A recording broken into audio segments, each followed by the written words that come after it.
jak pracovat s green screenem part 2. Otevřeš nový projekt, zvolíš fotky, vybereš, které chceš použít, například tyto dvě, a přidáš. Pomocí tlačítka plus v liště timelineu můžeš přidat další, pokud potřebuješ. Takto lze přidat libovolný počet fotek do videa. Teď můžeš přidat green screen pomocí překrytí.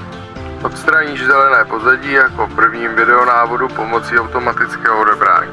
Zde ale vidíš, že nastala chyba a pozadí není správně odstraněno, což je typické pro animované a kreslené videa. Vrať tedy akci zpět a zvol alternativní možnost odebrání přes barevné klíčování. Klíčový kruh posuň na místo barvy, kterou chceš odstranit. Pak zvol intenzitu a stín přibližně na hodnotu 20. Pokud chceš, můžeš přidat i více green screenů najednou a postup opakovat stejně jako u prvního videa. Nastavení hodnot intenzity a stínů se může lišit video od videa.